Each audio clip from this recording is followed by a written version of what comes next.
역대하 3장 말씀, 이제 본격적으로 성전 건축을 하게 되는 모습들, 그 식양이 진행되어 가는 것들을 성경에 기록하고 있습니다. 이 말씀이 우리에게 큰 도전들이 되고, 이 말씀을 통하여 우리 안에 하나님의 전을 온전히 세워가기를 주의 이름으로 축복합니다. 3장 1절에 솔로몬이 예루살렘 모리아 산에 여호와의 전 건축하기를 시작하니 그곳은 전에 여호와께서 그 아비 다윗에게 나타나신 곳이요 여부스 사람 오르난의 타작마당에 다윗이 정한 곳이라 했습니다.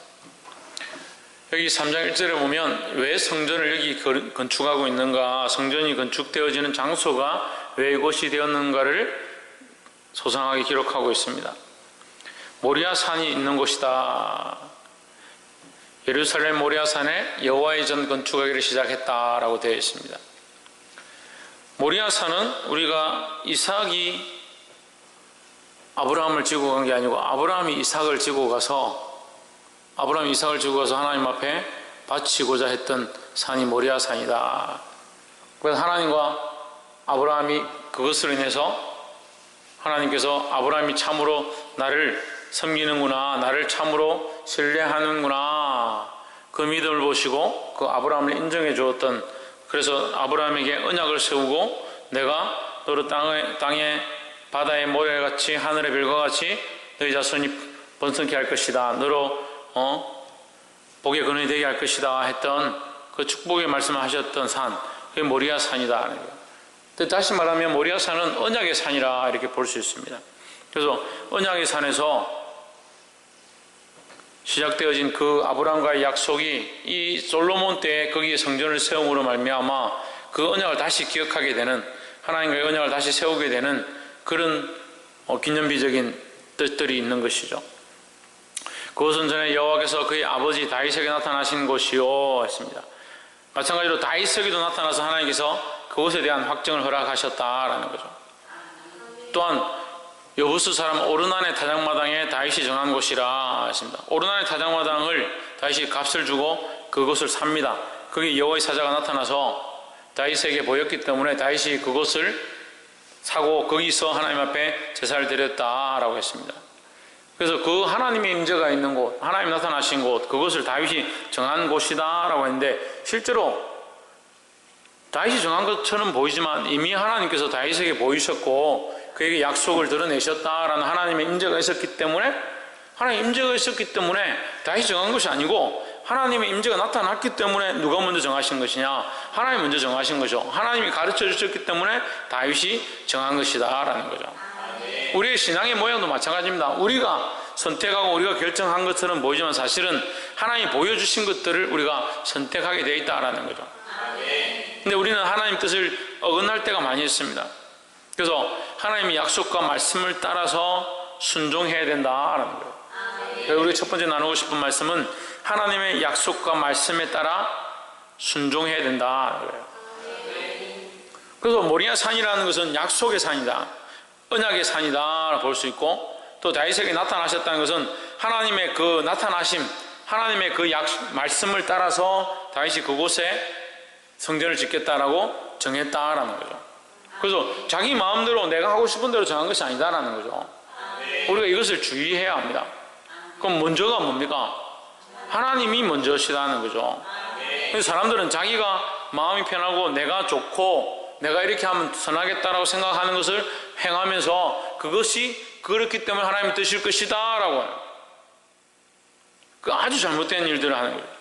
하나님의 뜻이 무엇이고 하나님 뭘 기뻐하시고 하나님의 영광을 위하여 우리가 어떻게 할꼬 하는 마음으로 그 앞에 나아가야 된다는 거예요. 할렐루야. 그래서 우리는 우리의 마음과 우리의 생각을 쫓는 것이 아니고 하나님의 약속과 말씀을 따라 사는 그러한 자들이 되기를 주의 이름으로 축복합니다. 다시 말하면 이 예루살렘 성전은 어디에 세워졌다? 하나님의 언약과 말씀 위에 세워졌다라는 거죠. 그래서 오늘날 우리의 교회도 어디에 세우느냐? 하나님의 말씀 위에 세운 교회가 되어야 된다는 거예요. 인간적인 생각들 위에, 인간적인 약속들 위에, 인간적인 계약들 위에 세우는 것이 아니라 반드시 무엇 위에? 하나님의 말씀 위에 세운 교회가 되어야 된다. 우리 기관도 마찬가지입니다. 각 기관들도 인간의 약속 위에, 인간적인 연합 위에 세우는 것이 아니라 하나님의 말씀 위에 세워줘야 된다. 학생이든 청년이든 아동부든 전도회든 하나님의 말씀 위에 세워질 때에 주님 원하시는 거룩한 교회가 되는 줄 믿습니다. 더 나아가서 우리 개개인은 어디 세워져야 되느냐? 하나님의 약속과 하나님의 언약과 말씀 위에 세워져야 된다는 거예요. 하나님의 약속과 언약과 말씀이 기초된 것 위에 우리 삶을 살아가고자 힘써야 되는 거지, 우리 삶을 살아가고자 하면서 그것이 하나님의 말씀이다 그렇게 끼워 맞추면 안 된다는 거예요. 인간은요 참 연약해서 이 끼워 맞추기를 좋아하는, 끼워 맞추기를 끼워서 다 이렇게 맞춰가지고 그래 이게 하나님 뜻이겠지, 이것이 하나님 우리를 인도하시는 방식이겠지, 천만의 말씀. 우리가 하나님의 그 약속 위에 우리의 삶을 세우고 하나님의 영광을 세워가는 자가 되어야 되는데, 자꾸 우리가 끼워 맞춘 것 위에 하나님 뜻일 것이다 라고 하는 것은 옳지 않다는 거예요. 볼 수 있는 지혜의 눈들을 가지기를 주의 이름으로 축복합니다. 두 번째로, 이제 솔로몬의 3절에 보시면 솔로몬이 하나님의 전을 위하여 놓은 지대는 이러하니 했습니다. 이제 실제적인 그 솔로몬의 성전을 이제 세워가는 모습들, 그 식양을 얘기하고 있습니다. 10절을 보십시오. 지성소 안에 두 그룹의 형상을 3개 만들어 금으로 입혔으니 했습니다. 우리가 이 그 솔로몬이 만든 성전의 모양, 사실은 전체적으로 볼 때에 성막의 모양을 닮았습니다. 성막의 모양을 거의 비슷하게 복사해서 좀 확대했다고 생각합니다. 크게 성전은 커졌고 그 성막의 모양을 그대로 들고 있는 거죠. 커지기만 커졌고 금초대와 떡상과 지성소를 그대로 있습니다. 물두멍도 이게 커져서 뭐가 됐냐? 바다가 된 거죠. 그러니까 모양 그대로 가지고 있습니다. 번제를 드리는 번제단도 똑같이 있고 모양 그대로 있다. 결국 뭘 벗어나지 않았느냐? 처음 하나님의 약속을 벗어나지 않았다라는 거예요. 그래서 예수님이 뭐라고요? 율법을 폐하러 온 것이 아니다, 완성하러 왔다라는 거예요. 그럼 율법은 뭘 가르치느냐? 율법은 여기 말하는 첫째는 너희 하나님만 섬길지니라 이걸 얘기하는 율법이 얘기하는 게 아니에요. 율법은 뭘 말하냐? 첫 언약을 얘기하는 거예요. 첫 언약을. 예수님은 새 언약이죠. 새 언약. 그래서 예수님의 언약을 둘째 언약이라 하지 않습니다. 첫째 언약과 새 언약이다. 첫째 언약을 왜 깨졌습니까? 첫째 언약을 자꾸 모르는, 첫째 언약 누가 맺은 겁니까? 하나님과 우리가 맺은 거죠. 그럼 두 번째 언약은 누가 맺은 겁니까? 둘째 언약도 우리와 하나님 맺은 거죠. 근데 첫째 언약은 하나님과 우리가 맺었고 둘째 언약도 하나님과 우리가 맺었는데, 첫째 언약과 둘째 언약이 아니라 새 언약과 무슨 차이가 있느냐? 예수 그리스도가 중재자가 되시는 거죠. 우리가 할 수 없으니까 중재자 대신 예수님이 오셨다라는 거죠. 그럼 언약이 변했느냐? 언약이 변한 게 아니에요. 오히려 이 언약이 완성케 되어진 거죠. 더 온전케 되어졌다는 거예요. 우리가 하나님과 언약을 맺을 수 없는 관계 안에서 은혜로 되었대요. 은혜로 되었는데, 여기에 은혜로 되었지만 우리는 자꾸 어떻다? 죄인이다 하는 거죠. 이 은혜를 이 은혜에 대한 그 언약을 만족해 할 능력이 을에게는 없다는 거죠. 갑과 을로 따진다면 을이 그 전세비와 이 세를 감당할 능력이 안 된다라는 거죠. 그래서 누가 왔느냐? 보증자가 온 거죠. 보증인이 와가지고 우리의 세를 대신 감당하겠다 했기 때문에 뭐가 됐다? 언약이 이루어졌다는 거죠. 그러니까 우리가 감당할 수 없는 이 죄의 굴레, 죄의 값, 그 대가를 지불할 수 없어서 누가 오셨냐? 그리스도가 오셔서, 예수님 오셔서 우리를 위하여 그 대가 지불을 하셨다. 대가 지불을 하신 자 누구냐? 보증인이라는 보증인. 우리가 다 갚지 못한 이것을 스스로 다 대신 지시고 우리를 위하여 빚을 갚으셨다는 거죠. 그래서 우리는 뭘 누릴 수 있습니까? 그 방을 쓸 수 있는 거죠. 이 방이 뭐예요? 하나님 나라라는 거죠. 그게 바뀐 게 아니다. 그래서 이 솔로몬의 성전도 또한 그리스도의 몸을 이렇게 예표하는 모습들의 하나죠. 모습 중에 하나다. 그 10절에 보시면 지성소 안에 더 그룹의 형상을 새겨 만들어 금으로 입혔으니 했습니다. 지성소 아니다. 지성소는 하나님을 만나는 장소다. 이게 뭡니까? 십자가상이다 하는 거죠. 우리 신약적인 얘기로 하면 십자가상이다. 우리 어디서 하나님을 만나느냐? 십자가상에서 만나는 거죠. 우리가 하나님 앞으로 갈 수 없으니까, 죄인이라서. 하나님 우리에게 올 수 없으니까. 하나님 우리에게 오시면 어떻게 돼요? 우리는 다 죽어야 되니까. 어디서 만나냐? 십자가상에서 만나는 겁니다. 거기 뭐가 있느냐? 그리스도의 피가, 그리스도의 보혈이 있는 거죠. 그리스도의 그 보혈이 있는 곳에 우리가 나아가면 우리는 뭐로 덮이냐? 예수 그리스도의 피로 덮이는 거죠. 그래서 예수 그리스도 옷 입은 상태로 하나님 앞에 서 있는 겁니다. 하나님 우리의 죄를 향하여 돌격하셔야 하는 그런 상황이지만 우리에게 뭐가 묻어있기 때문에, 그리스도의 피가 묻어있기 때문에 우리 돌격할 수 없는 거죠. 그래서 당신의 아들의 피를 보고 하나님의 마음에 긍휼이 우리에게 임하는 거죠. 우리를 볼 때 우리를 보는 게 아니에요. 그래서 다 사람들이 좀 신앙생활 하면 우리가 무슨 열심히 했고, 내가 그래도 기도했고, 그래서 하나님 나를 이쁘다, 아이고 나를 얼마나 이쁘다 하시는 줄 아느냐, 내가 얼마나 열심히 했는지 아느냐, 그래서 나를 이렇게 긍휼히 여기신 줄 착각하는데, 우리는 그게 안 되는 거예요.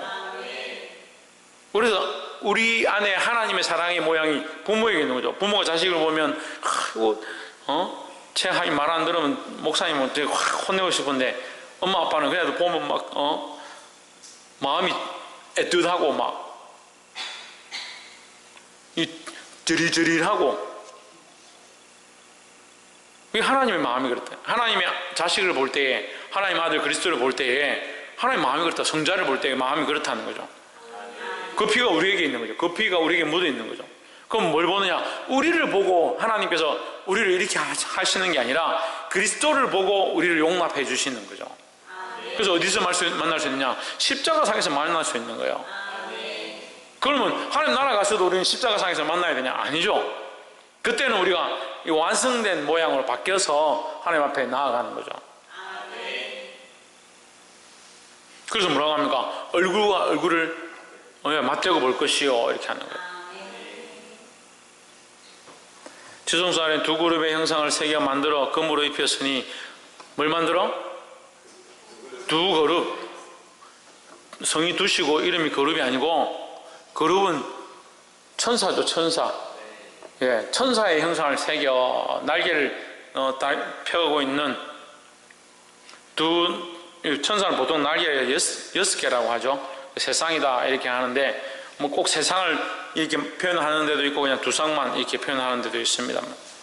어쨌든 그 중요한 게 아니고, 이제 큰 날개를 폈는데, 날개가 편 모양이 어떻느냐? 지성소 안에다가, 여기가 지성소면 우리가 이 강단을 이렇게 펼치를 이렇게 하죠. 오픈 시켰지만 이제 제가 성소의 모양을 여러분한테 설명하기 위해서 하는 거예요. 이게 성전에 들어왔는데 이 지성소를 원래 이게 휘장으로 막아두죠. 아무나 들어오지 못하다. 지금은 이제 찢어졌으니까 이거 오픈됐다. 왜 찢어졌습니까? 예수님의 십자가로 찢어진 거죠. 예수님의 십자가 찢어졌다. 그래서 지금 표시만 해놓은 거예요. 여기가 지성소다. 그래서 여기 올라올 때는 함부로 올라오면 안 돼요. 항상 기도하는 마음으로 하나님의 임재가 여기를 통해서 흘러가도록. 그래서 인도자들이나 기도하는 자들이나 앞에서 말씀을 전하는 자들은 항상 기도하는 마음으로 나를 통하여 하나님의 역사가 있기를 원하는 마음으로 기도해야 합니다. 왜 그런 자세를 써야 돼요? 그 지성소에 뭐가 있느냐? 지성소에 뭐가 있냐? 두 그룹의 형상을 새겨 만들었다. 금으로 입혀가지고 11절에 두 그룹의 날개 길이가 모두 20규빗이라. 이 날개 길이에 대해서 계속 얘기를 하는 거예요. 길이가 왜 중요할까? 20규빗이라. 왼쪽 그룹의 한 날개는 5규빗이니 성전벽에 닿았고, 이렇게 얘기했습니다. 자, 보십시오. 왼쪽, 여러분 볼 때 여기 왼쪽이요. 왼쪽 날개를 펴가지고, 날개 일단 2개만 일단 합시다. 날개를 펴서 한쪽 날개 끝이 어디 닿았다? 예? 벽에 닿았다. 저쪽 벽에 딱 닿았습니다. 그러면 이쪽 왼쪽에 있는 천사의 날개가 펴서 저쪽 벽에 닿았다. 그럼 오른쪽 천사의 왼쪽 날개는 어디로 가겠어요? 오른쪽 벽에 가겠죠. 이해가 안 됩니까? 왼쪽 천사의, 여러분 볼 때 왼쪽이니까, 왼쪽 천사의 왼쪽 날개가 펴서 왼쪽 벽에 닿았다면 오른쪽 천사의 오른쪽 날개는 펴서 오른쪽 벽에 닿았을 거잖아요. 그렇게 됐는데 다른 날개도 5개 보이시니 오른쪽 그룹의 날개에 닿았으며 이렇게 되어 있습니다. 그러니까 이쪽 천사가 날개를 펴서 저쪽 벽에 닿고, 그죠? 왼쪽 날개로. 그럼 오른쪽 날개는 어디에 닿았다고? 예, 다른 천사의 날개에 닿았다고요. 그러면 천사가 이렇게 하나가 있다 하면 저쪽 날개는 저 벽에 닿고, 이쪽 날개는 이쪽 천사에 닿고, 이쪽 천사의 날개는 이쪽에 닿고, 저쪽 날개는 저쪽 벽에 닿았다는 거죠. 그러면 저기서부터 저 끝까지 오른쪽 끝에서부터 왼쪽 끝까지 날개로 가득 채웠다라는 거죠. 그것은 뭘 얘기하겠습니까? 하나님의 임재가 가득하다는 거죠. 그리고 또한 아무나 여기 들어올 수 없다. 이게 지킨다는 거죠. 하나님은 이곳이 가득하시다. 아무나 함부로 이곳에 들어올 수 없다.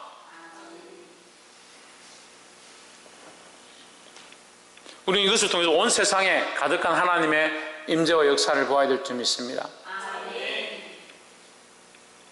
날개를 폈는데 조금 요만큼 펴고 이게 아니라 여기 가득하다. 저기 끝에서 날개를 펴서 여기에 맞닿고 저기 끝까지 틈이 없이 완전히 다 채웠다는 날개로. 그 하나님 임재가 이 안에 가득하다는 것을 의미하는 거예요. 우리 찬양도 하나님의 임재가 가득하기를 구해야 합니다. 그럼 뭘 구하겠습니까? 하나님 우리의 눈물을 좀 씻어주십시오. 그 얼마나 원통함이 많으면, 하나님 우리의 괴로움을 좀 들어주십시오. 얼마나 괴로움이 많으면. 하나님 돈 좀 많이 벌게 해주십시오. 얼마나 가난하고 배가 고프면 돈 좀 많이 벌게 해줘. 우리 자식 좀 잘 되게 해주십시오. 자식이 얼마나 안 되는데 맨날 앞에서 자식 잘 되게 해달라고 기도하네. 구할 게 그렇게 없느냐는 거예요. 하나님의 임재를 구해야지 뭘 구해요? 하나님의 역사를 구해야죠. 하나님의 능력을 구해야 되죠. 하나님 우리가 일하실 것들을 구해야 될 줄 믿습니다. 그래서 우리 기도의 제목들이 너무 하찮은 것들이에요. 하찮은 것들. 하나님의 임재를 구하고 하나님의 통치를 구하고 하나님의 능력을 구할 때 교회가 교회되고 나라가 나라되고 예배가 예배되는 역사가 있을 줄 믿습니다. 그 하나님의 임재를 구하는 거예요. 특별히 찬양하러 서는 사람들은 이 찬양 중에 하나님의 임재가 있기 원하여 맨날 기도하면 하나님 오늘 좀 찬양 좀 열심히 하게 해주시고 다른 생각 안 하게 해주시고 맨날 다른 생각만 하는가 봐. 응? 아니 하나님의 임재를 구해. 하나님 임재를. 하나님 임재를 날마다 구해도 시원찮을 건데 왜 자꾸 다른 걸 구한 다른 걸 그렇게 구할 시간이 되냐고요. 찬양 중에 우리가 찬양 가운데 뭐 합니까? 하나님의 임재를 찬양하는 거죠. 하나님의 함께 하심을 찬양하는 거죠. 찬양은 그렇게 하면서 하나님의 임재를 구하지 않는다. 하나님 이곳에 오셔서 이 찬양을 받아주시고 이곳에 함께 해주시고 이곳에 영광을 받아주시고 이 예배 가운데 통치하여 주시옵소서. 그걸 기도해야지. 기도자들은 그걸 기도하고 예배자들은 그것을 위하여 하나님 앞에 높여드리고 말씀은 그 임재하신 하나님의 뜻들이 이곳에 흘러가도록 그걸 해야 되는 거지. 맨날 그런 인간적인 얘기만 하는 거예요. 언제쯤 그런 시각들을 바꿀지 모르겠어요. 하나님 임재를 바라보고 그 하나님 임재를 구할 수 있는 자들이 되기를 주의 이름으로 축복합니다. 마지막으로 17절에 그 두 기둥을 외소 앞에 세웠으니 좌편에 하나요 우편에 하나라. 우편 것은 야긴이라 칭하고 좌편 것은 보아스라 칭하였더라. 기둥 두 개를 세웠습니다. 기둥 두 개를. 이게 솔로몬의 성전의 가장 특징적인 부분인데 큰 기둥 두 개를 세웠는데 저는 앞에 큰 기둥 두 개를 세웠는데 야긴과 보아스다. 이 야긴은 뭐냐? 저가 세우시리라. 그가 세우시리라. 뭐라고요? 그가 세우시리라. 보아스는 그에게 능력이 있다. 그가 세우시리라. 그에게 능력이 있다. 이게 합치면 뭐예요? 그의 능력으로 세워질 것이다 라는 거죠. 그의 능력으로 성전이 세워지고 그의 능력으로 이스라엘 나라가 세워지고 그의 능력으로 하나님의 나라가 세워질 것이다 라는 거죠.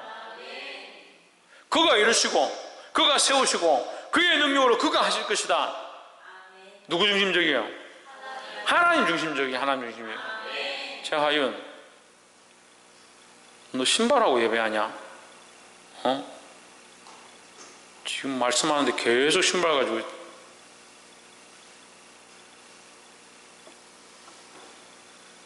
쓸데없이 좋은 신발 사줘가지고 하나님 사랑하는 것보다 신발 사랑하는데 마음을 다 뺏겨가지고 어른들하고 똑같아. 휴대폰 사주면 휴대폰에 마음 뺏기고 청년들은 청소년들은 휴대폰 좋은 거 사주면 거기 마음 싹 뺏기고 차 좋은 거 사주면 기도하는데도 차가 자꾸 얼렁거려서 기도가 안 되고 여자친구 남자친구 생기면 기도 빨리 끝나고 어디 놀러 갈까 뭐 할까. 그래 참 인간들이요 주면 줄수록 그래 더 달라 하는 게 그래 인간이요. 실컷 기도회가 나와놨더만 신발이 꽂혀가지고 보아스와 양이다. 누구 중심적인? 하나님 중심적인 철저한 신앙의 기둥이에요. 이 기둥은 뽑히지도 않고 무너질 수도 없다라는 거예요. 만약에 이것이 무너지면 성전이 무너지는 거예요. 그러니까 이 튼튼한 기둥을 앞에 두 개를 탁 세웠다는 것은 이 나라와 민족이 하나님이 세우시고 하나님이 그 능력으로 이루실 것들을 그 능력으로 하실 것들을 믿는 거예요. 그러면 우리가 이걸 솔로몬의 정치 이념 나라를 통치하는 방식들에 대해서 이 개념들을 가지고 오면 이렇게 되는 거예요. 하나님께서 이 이스라엘 나라를 세우실 것이고 그의 능력이 이것을 이루실 것이다 하는 거예요. 그럼 자기 능력으로 하는 게 아니죠. 자기 욕심으로 하는 게 아니죠. 자기 기분으로 하는 게 아니죠. 교회도 마찬가지입니다. 우리가 우리의 힘과 우리의 능력과 우리의 재능과 우리의 재물로 하는 게 아니라는 거예요. 하나님이 이루시고 하나님께서 도우시고 하나님의 그 능력으로 이루실 줄 믿는 그런 믿음들을 가져야 되는 겁니다. 그래야 하나님께 맡겨드릴 수 있는 거예요. 말씀 맺겠습니다. 철저하게 하나님 중심적인 신앙과 하나님께 맡겨드린 신앙으로 돌아가야 합니다. 하나님 중심적이지 않으니까 자꾸 인간 중심적이 되고 인간적인 생각들이 앞서나는 그 하나님의 능력과 하나님께서 하실 것들을 하나님께서 세우시리라 믿고 그에게 맡겨야 하는 거예요. 그럼 맡기지 못하는 거예요. 맡기지 못하면 누가 합니까? 자꾸 내가 하는 거예요. 볼 수 있기를 주 이름으로 축복합니다. 이 두 그룹 사이에 충만하신 하나님의 임재, 그 임재를 구해야 한다. 예배는 하나님의 임재, 찬양은 하나님의 임재, 기도는 하나님의 임재, 그것 말고 구할 게 없어요. 말씀은 하나님의 임재, 그걸 선포하는 거예요. 찬양 가운데 하나님의 임재를 찬양하고 기도 가운데 하나님의 임재와 함께 하심을 요청하고 말씀 가운데 그 함께 하신 하나님을 선포하는 거예요.